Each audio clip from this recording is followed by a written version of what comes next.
The end of the year 2021 in Lebanon concluded with two words that express the truest expression of the state of obstruction and impossibility it has reached,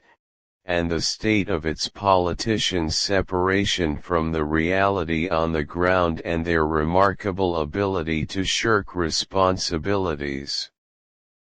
The first speech by President of the Republic, Michel Aoun, and the second by Prime Minister Najib Mikati. And if we can understand President Aoun's open intentions from his speech, it is difficult to investigate the Prime Minister's intention. Together, they seem to agree in substance and belong to a similar mentality and a single approach, and any disagreement between them is over the accidental details, not paying attention to strategic realities in the region and the internal tragedy. As usual, President Aoun wanted to throw the consequences and responsibilities of crises on others, but what is new and important in his speech is his attempt to reposition, at least in an apparent effort to recover what his political movement had lost in terms of popularity and credibility, and what he also lost from his personal credit as a popular political leader and President of the Republic. His followers held high hopes for him. At the same time, he tried, with some fabrication, to disassociate himself from the political alignment and stick to one of the axes, portraying himself above the quarrels, which made him flounder randomly in the distribution of charges and responsibilities to come out with broad headlines reminiscent of what was announced during the past years of the war of empty initiatives that soon flew into becoming it is the same material disputes and interactions. The invitation to a dialogue table is limited to the internal parties at this stage and in the manner announced by the President without a detailed agenda and a clear mechanism. The date and place of its convening and the parties participating in it indicates the inability to gather the Council of Ministers on the one hand, and on other hidden issues, most notably regime change and the postponement of legislative elections, and perhaps as a result of this, the presidential elections will be postponed until the end of the work of this dialogue table. With the absence of ready-made alternatives, this image alone will enter the country into the unknown and legitimize the resulting disruption of the entire institutions of the Council of Ministers, the House of Representatives, and perhaps the Presidency of the Republic, and facilitate the arrival of the dominant and dominant decision-making forces to their goal in the elections, in both the legislative and presidential aspects. As for the second distinguishing mark in the President's televised speech, it is the suggestion that there is a disagreement, a discrepancy, or the beginning of a separation between the President and his team, the Free Patriotic Movement and Hezbollah, an implication that does not deceive those who know the reality of the two parties' alliance.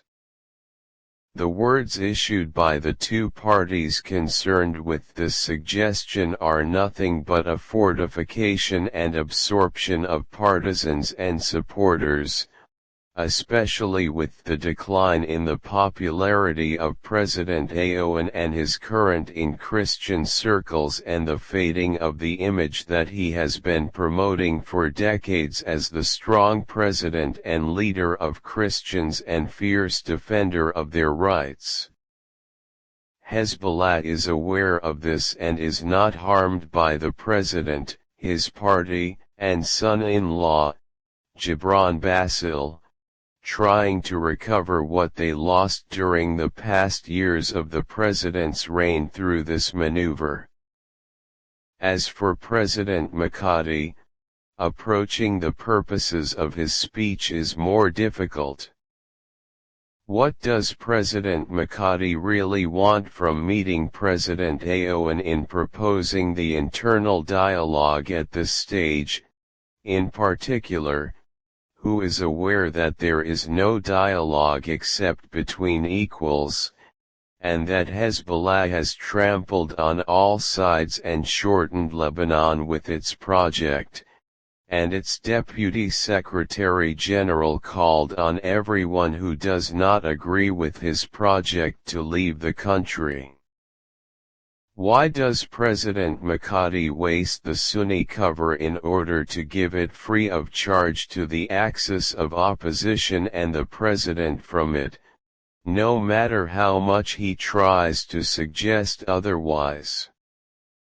Why this position when it was hoped that President Makati would put points on the letter on an initiative from outside the box directed to the international community and wisely mimic the reality of the crisis and be a bold attempt towards a settlement? Any internal initiative is futile because Hezbollah is able to overthrow it at any time it wants, which is what happened with the Babda Declaration during the era of President Michel Suleiman. President Makati did not deviate from the established frameworks to be exposed to the prohibitions. Rather,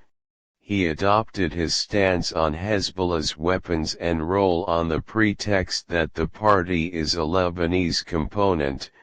contradicting what the party itself declares of its affiliation with the Wilayah al-Faqih.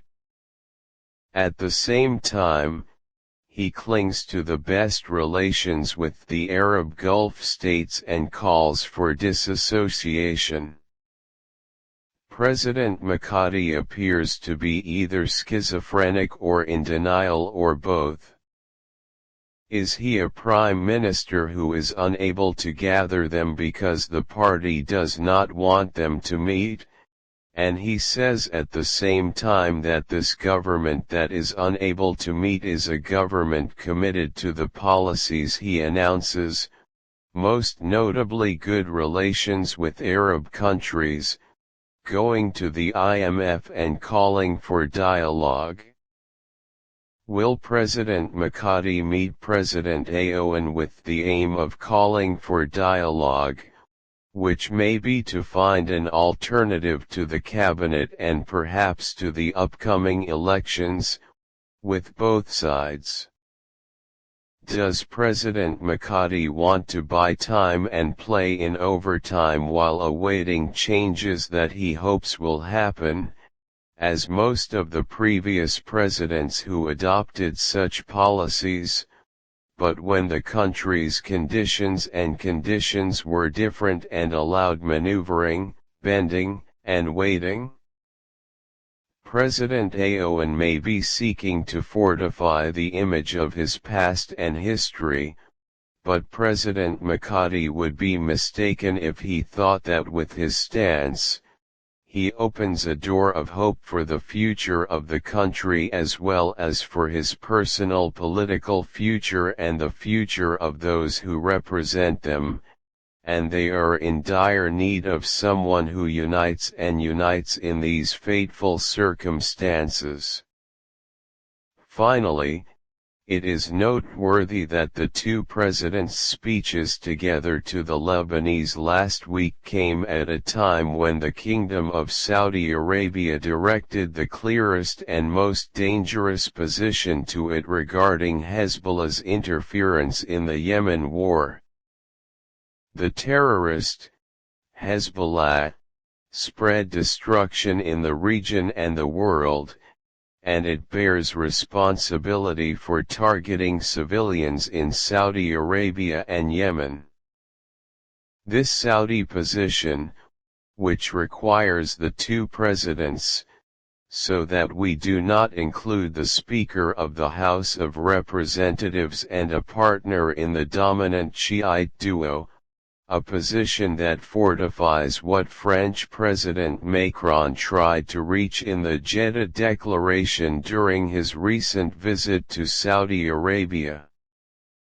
What is clear from the two words is that the state of denial and living outside reality is a common affair between the two presidents, with a complete inability to provide a single, explicit answer to any of the hundreds of problems and dilemmas that Lebanon is going through. It is customary to contemplate the best at the end of each year and the beginning of a new year, but what we have witnessed and heard recently, and over the last 3 years in particular, only heralds the worst and on more than one level, especially if there is no change in the dominant system on the one hand and the situation of those facing it. Especially since the situation in the region near and far is not optimistic.